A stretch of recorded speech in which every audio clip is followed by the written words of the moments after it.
Il va faire chaud. Ça va? Tonton, on t'a vu descendre. Chers amis, comme vous pouvez voir, le président va commencer à s'adresser à la communauté bientôt. Vous voyez. C'est drôlement bizarre, ça. Voilà, vous pouvez voir l'arrivée du président.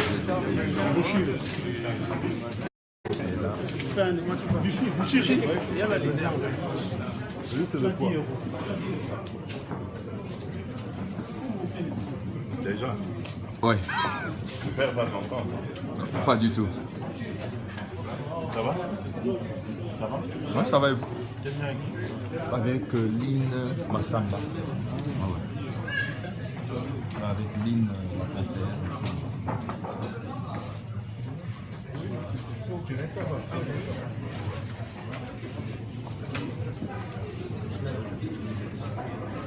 Qui se met?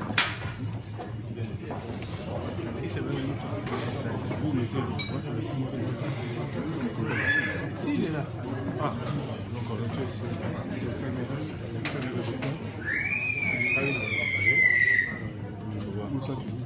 parce que là, dans l'administratif, la propriétaire. Moi, je vais être lui, c'est une erreur. À la droite du dirigeant.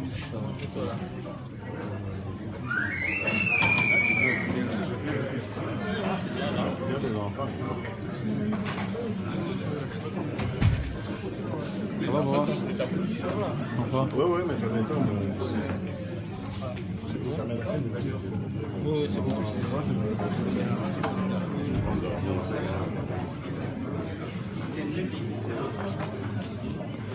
Pardon,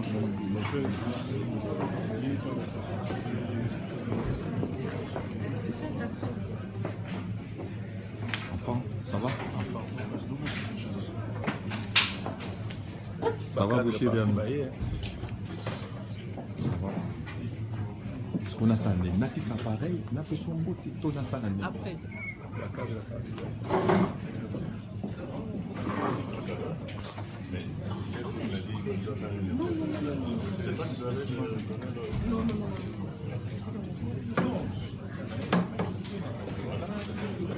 Si je savais.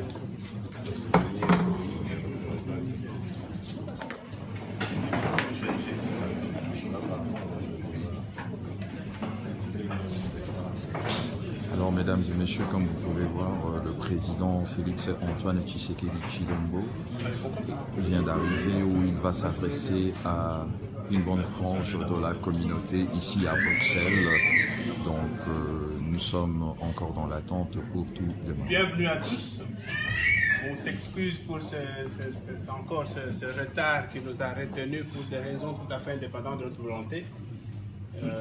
Sans tarder, on va commencer par l'hymne national et puis on va enchaîner avec l'hymne du parti. Et puis on va vous donner rapidement le programme.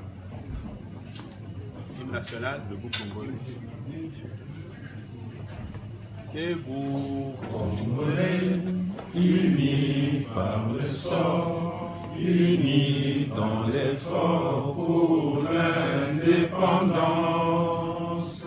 Dressons nos fronts, longtemps courbés, et pour les bons, prenons le plus bel élan dans la paix au peuple ardent. Par les labeurs, nous bâtirons un pays plus beau qu'avant, dans la paix citoyen. Entonnez l'hymne sacré de notre solidarité, fièrement saluer l'emblème d'or de notre souveraineté. Congo, non béni Congo, des aïeux Congo, au pays Congo, bien-aimé Congo, nous peuplerons ton soleil, nous assurerons ta grandeur.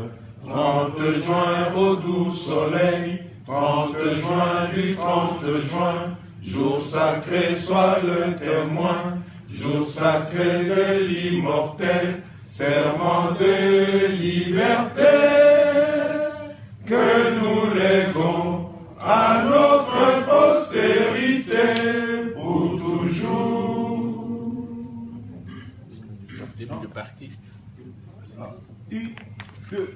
Union pour la démocratie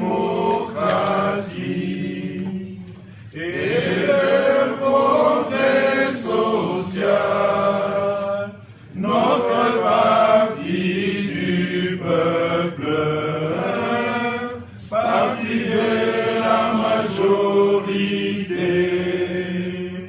Union pour la démocratie et le progrès social, notre parti du peuple,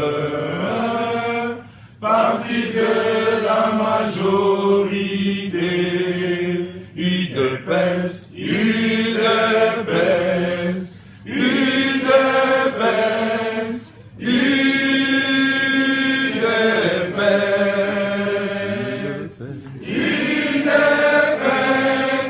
UDPS, UDPS vaincra. Que non bon, UDPS, UDPS, UDPS,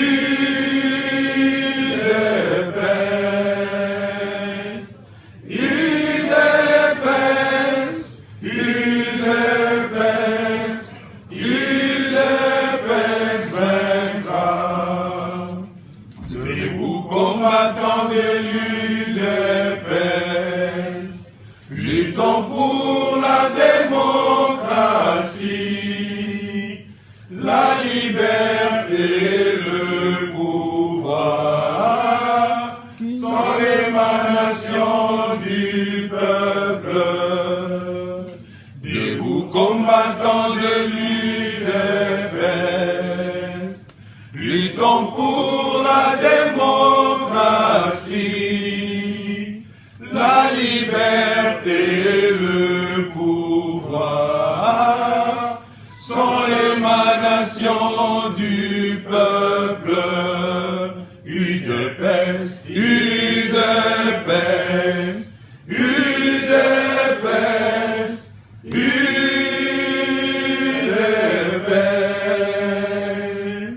UDPS,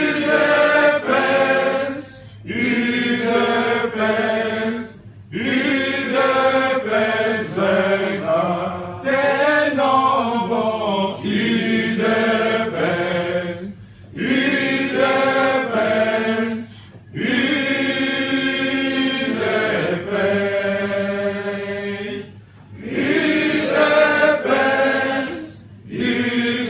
UDPS, UDPS vaincra.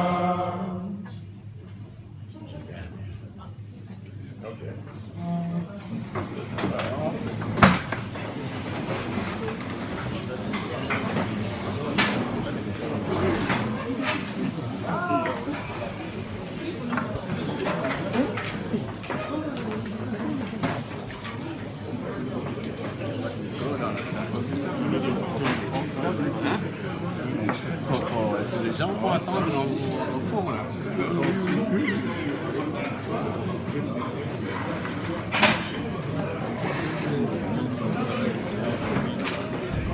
Malheureusement, il y a le problème ordinateur dans la Ténérana. Félicitations, papa Jean-Bert. Merci bien. Notre nouveau ministre des Affaires étrangères. Voilà. Merci. Vous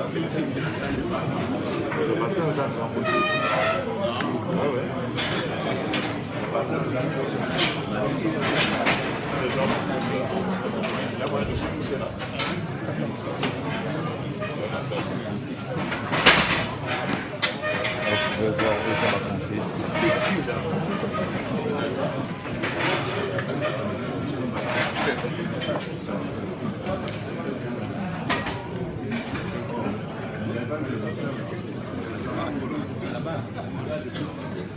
Mais oui, mais... Je ne sais pas.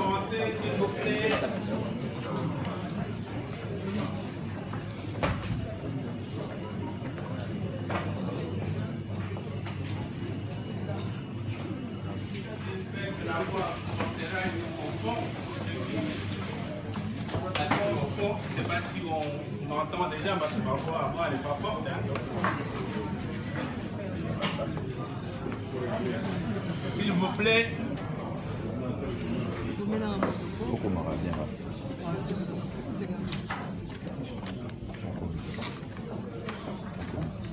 Encore une fois, on voudrait s'excuser pour le retard avec lequel nous commençons cette manifestation, cette rencontre. Nous vous avons conviés à une rencontre avec notre chef, le nouveau président de l'UDPS, M. Félix Antoine Tshisekedi, que vous connaissez, qui n'est plus à présenter. Après le congrès dont vous avez tous entendu parler, il a été élu brillamment comme président, le nouveau président de l'UDPS. Et par la même occasion,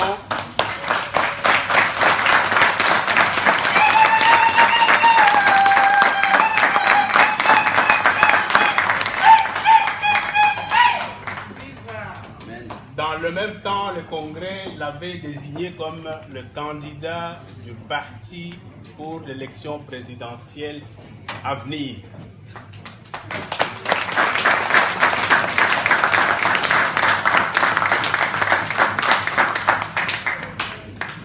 Pour son premier voyage en Europe en tant que président de l'UDPS, il a commencé par notre juridiction et nous en sommes honorés et flattés de cette marque de sympathie.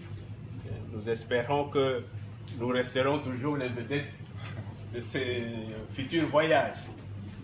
Les choses ont été un peu faites dans la précipitation parce que le voyage ne va pas s'arrêter ici, il est long. Et donc nous n'avons pas eu le temps de trouver un cadre meilleur que celui-ci pour l'accueillir, pour vous accueillir et nous réjouir pour cet événement. On le fera à son retour parce qu'au retour de tout ce périple, il va repasser par ici. Et nous promettons qu'on fera mieux à ce moment-là. Et donc je ne vais pas monopoliser la parole. Il a voulu rencontrer non seulement les membres du parti, mais toute la communauté congolaise pour échanger essentiellement sur la situation de notre pays. Évidemment, la situation du parti sera épinglée au passage. Et sans trop monopoliser la parole, je vais lui donner la parole, Monsieur le Président. Oui, merci.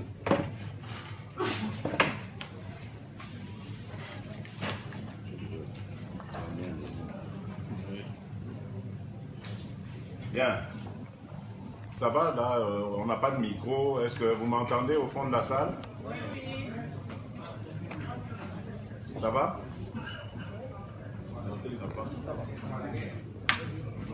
Bonjour à toutes et à tous. Je vous remercie d'être venus nombreux,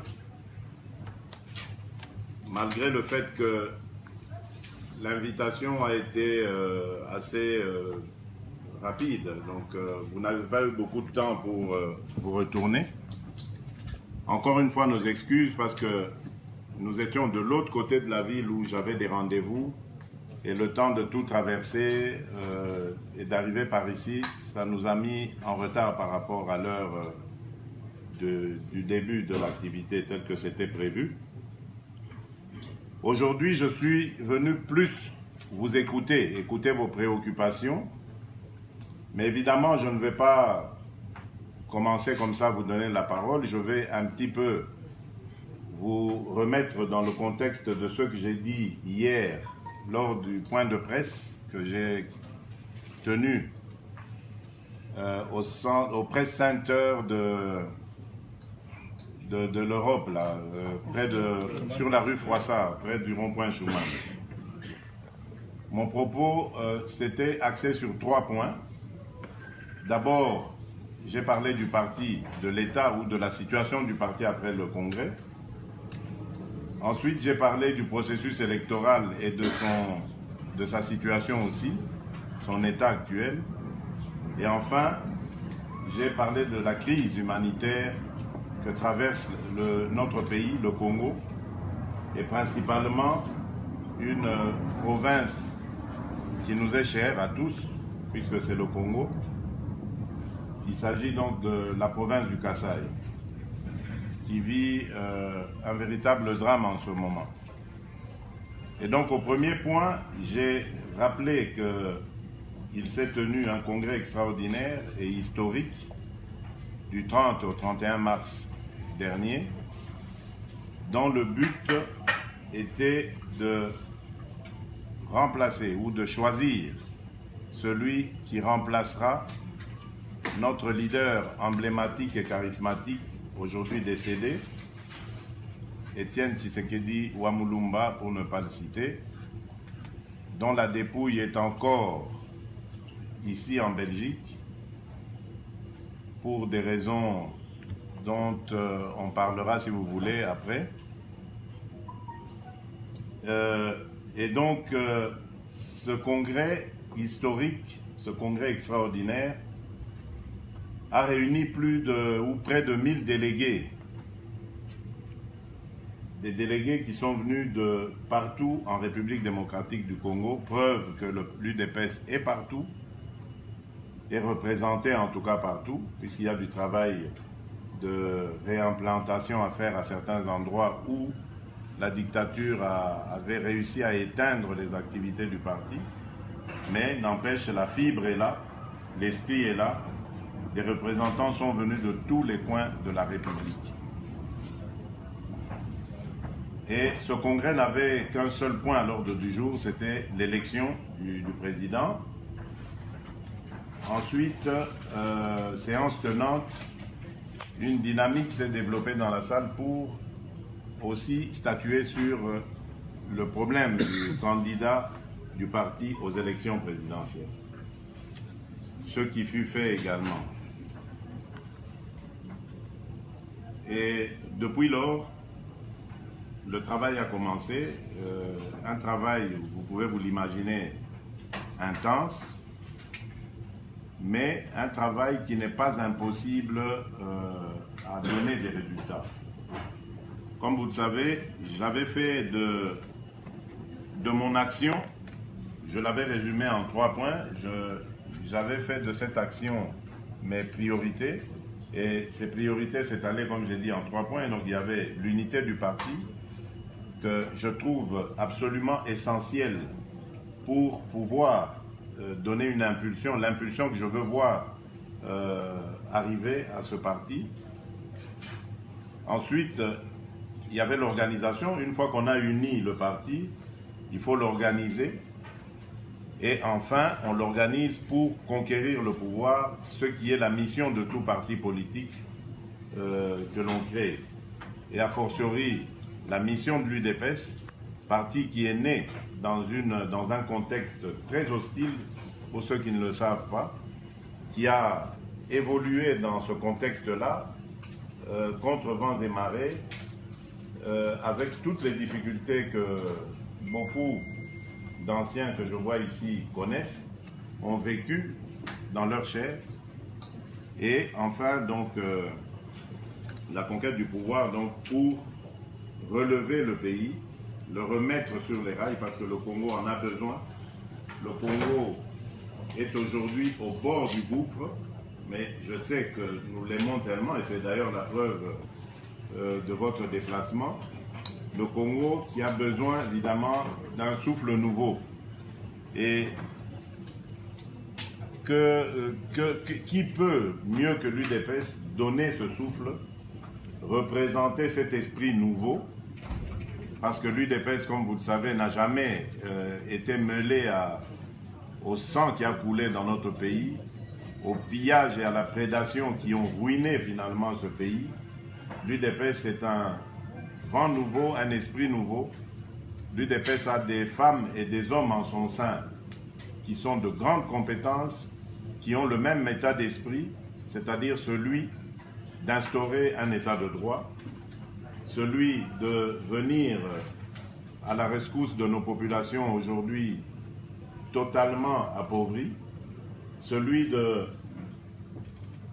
relancer l'économie, de lutter contre la corruption et les antivaleurs, les autres antivaleurs, celui d'intéresser évidemment les investisseurs, les bailleurs de fonds étrangers pour leur donner l'envie de venir au Congo, celui de ramener la paix, la sécurité et surtout de redonner la dignité aux Congolais, dignité perdue aujourd'hui. Voilà les trois axes du programme qui sera le mien, et je me battrai, bien entendu avec votre soutien, avec votre accompagnement, pour atteindre ces objectifs. J'ai toujours dit à notre base au pays que l'année 2018 sera une année très importante pour l'UDPS.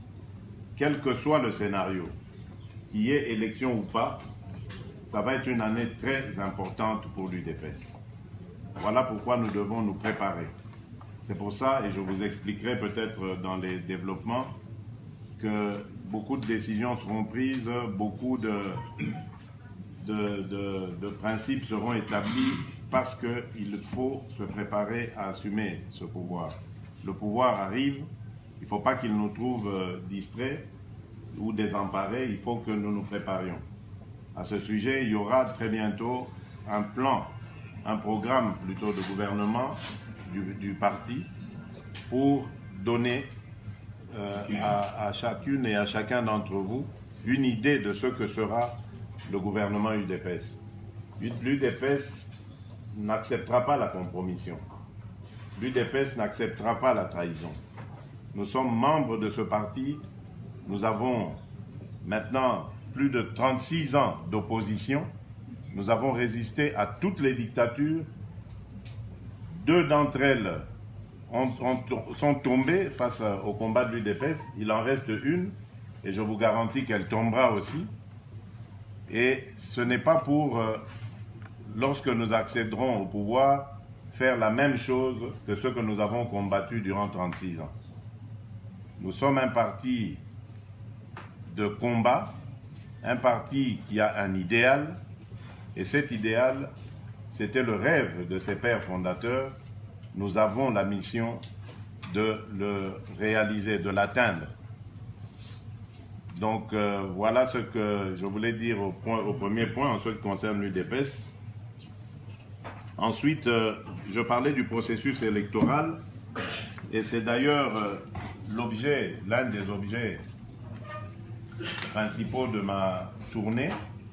J'ai beaucoup hésité avant de sortir parce que, comme vous pouvez vous l'imaginer, en ce moment, il y a beaucoup de choses qui se passent au pays et au parti, donc il fallait être là. Mais bon, j'ai pris le soin quand même de désigner, de nommer déjà le secrétaire général, qui est quelqu'un de compétent, de très courageux, qui a montré qu'il pouvait tenir la maison en une période très difficile, celle de la disparition de notre leader, et à qui je fais confiance, totalement confiance, pour tenir la maison en mon absence, ce qu'il fait très bien d'ailleurs. Donc je suis venu parce qu'il y a une urgence. Le processus électoral au Congo est en danger. Contrairement à ce que raconte le président de la commission électorale, M. Corneille Nangaa, il n'y a rien de sérieux qui se passe là-bas. D'abord par rapport à la machine à voter, dont vous avez entendu parler, mais qui pour nous est une véritable machine à tricher, nous avons vraiment des raisons d'être inquiets. Parce que d'abord, c'est une machine qui n'a jamais été prévue dans la loi électorale, ni dans le calendrier, mais qu'on essaye de nous imposer avec beaucoup d'énergie. Donc ça signifie que ça cache forcément quelque chose. Selon d'ailleurs ceux qui ont testé cette machine, elle est très difficile à manipuler et on arrive à l'utiliser, on arrive au bout du processus pour les profanes seulement après 2 minutes et demie. Si vous multipliez ça fois 40 millions d'électeurs, vous vous rendrez bien compte que ça va être compliqué d'avoir ce scrutin en une seule journée, alors qu'avec les bulletins, c'est beaucoup plus simple. L'autre raison pour laquelle nous nous inquiétons par rapport à cette machine, c'est évidemment la manipulation que l'on peut faire avec. À part la manipulation technique, mais il y a aussi la manipulation politique. Donc après l'avoir manipulé techniquement, on peut attribuer la victoire politique d'un individu que Joseph Kabila choisirait comme son successeur, comme son dauphin.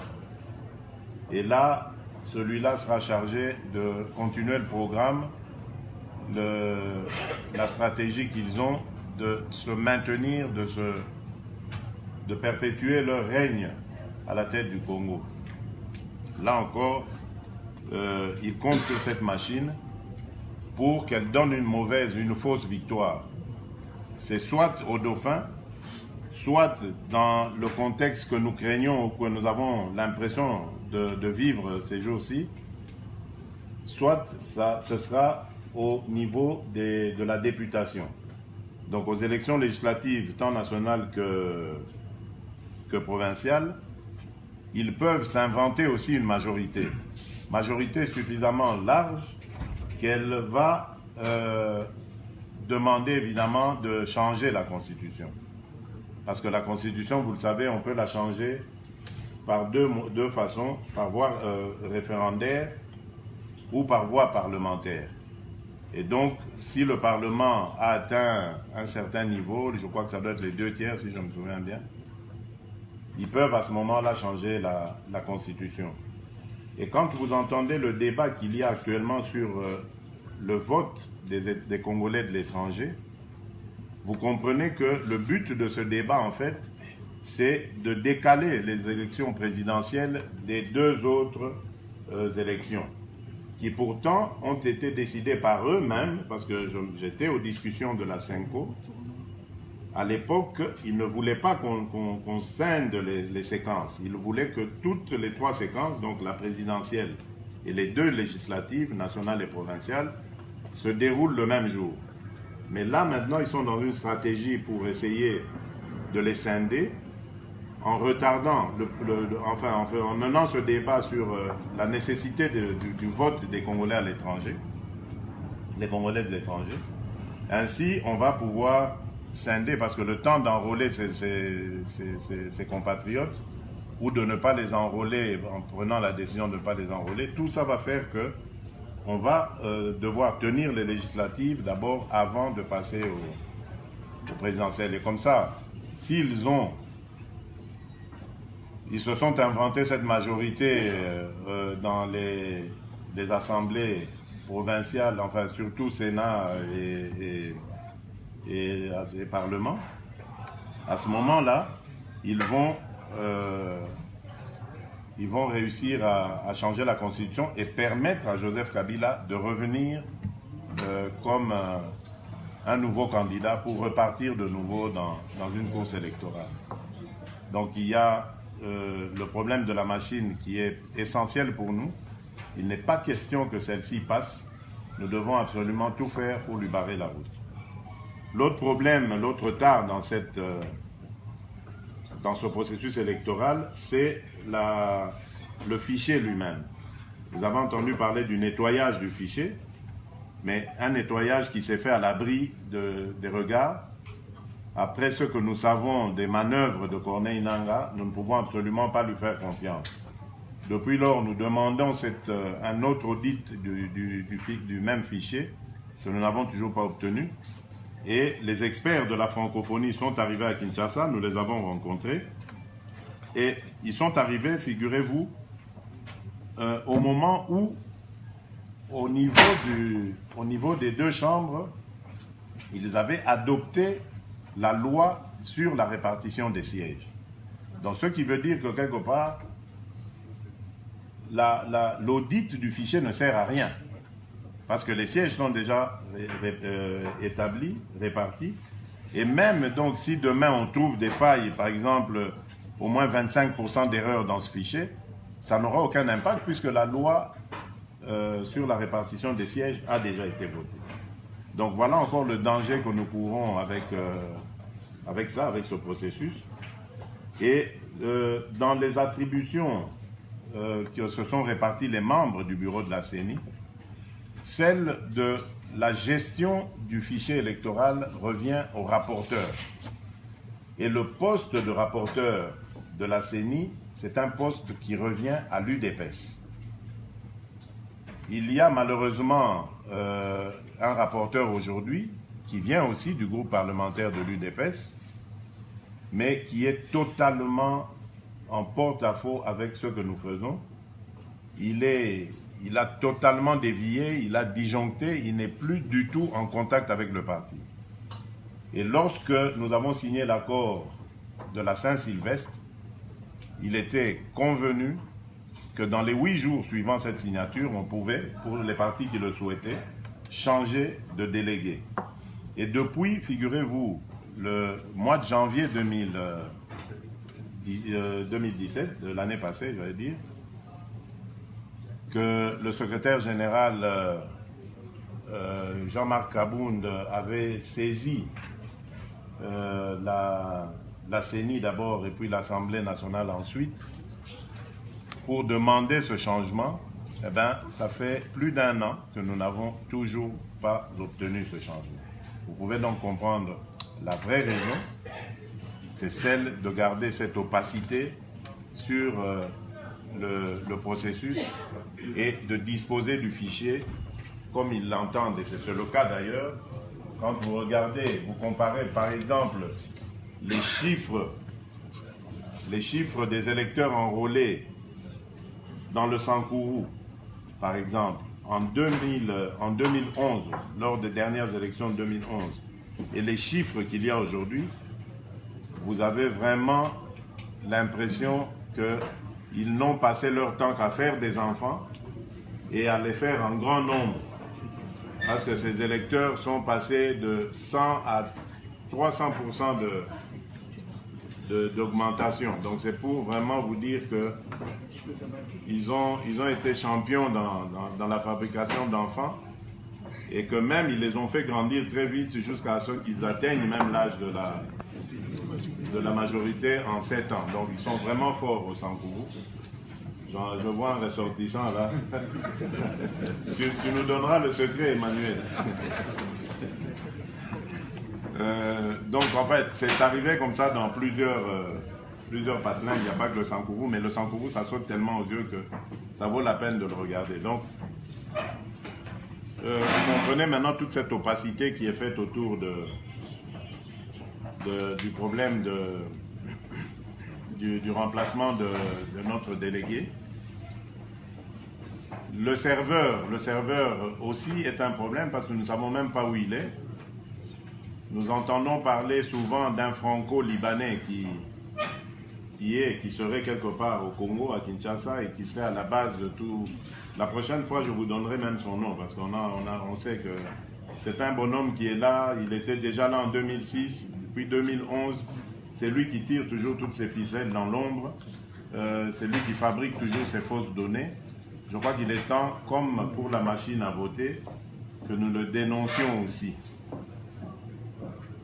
Alors, je reviens un peu sur la machine à voter pour dire qu'il y a même une mafia derrière. Je crois que c'est pour ça d'ailleurs qu'on l'impose. Parce que cette machine son prix revient à 400 $, tout frais compris. Mais selon les dires de Corneille Nangaa, la CENI l'achète à 1 500 $.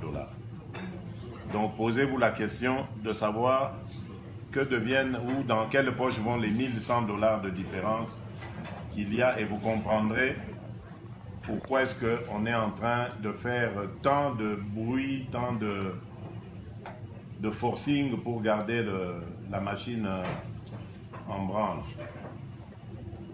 Et nous avons tellement fait du bruit de ce côté-là que les Coréens ont été gênés. L'ambassadeur de Corée du Sud n'a pas accepté de nous recevoir, sûrement parce que c'était embarrassant, mais il a quand même écrit aux autorités de son pays et il a dénoncé lui-même dans un communiqué cette machine.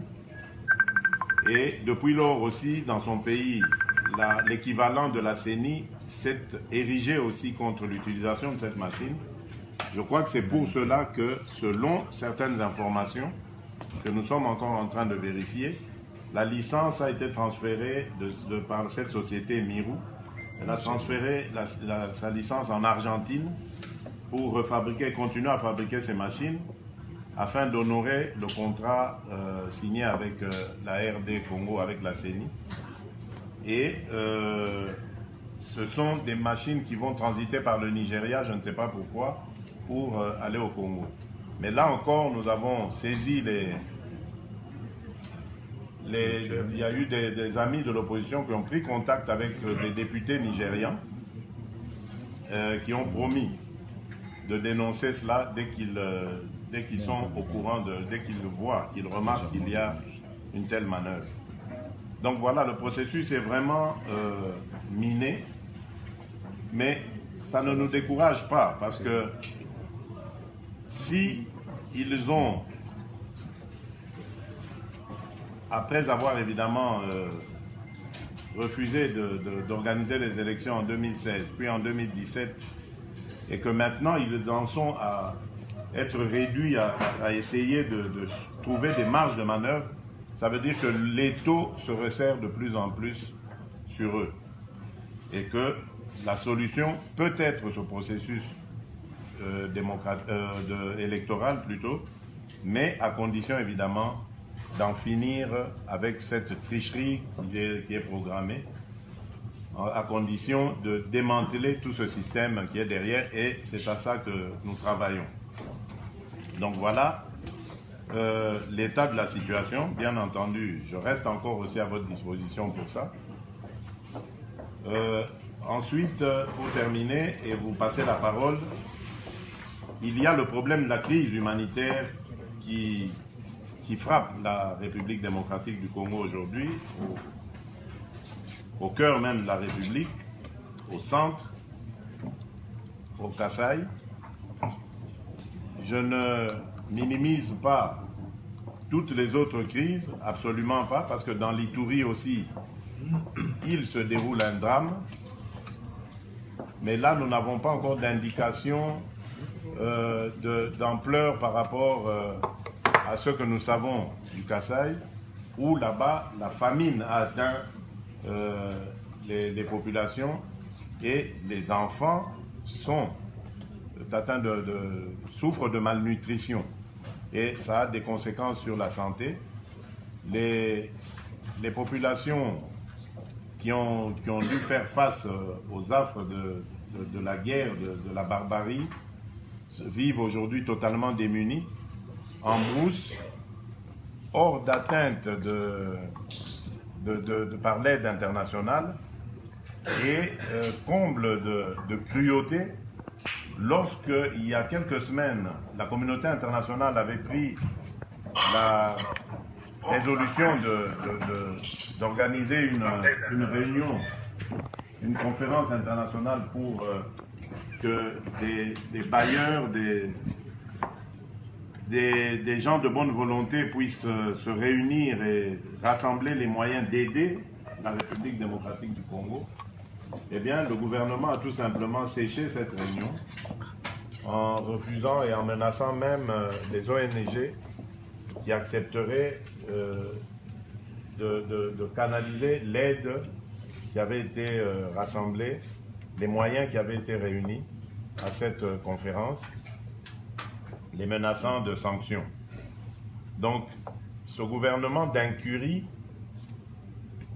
est un gouvernement qui veut la mort des Congolais, et ça, nous ne le laisserons pas faire. Aujourd'hui, à l'intérieur du pays, la crise humanitaire est tellement importante que nous nous posons même la question de savoir s'il y aura des élections. Si dans ces conditions, on peut aller à des élections crédibles, apaisées. Voilà pourquoi nous sommes en train de sensibiliser le plus possible la communauté internationale pour qu'elle se bouge.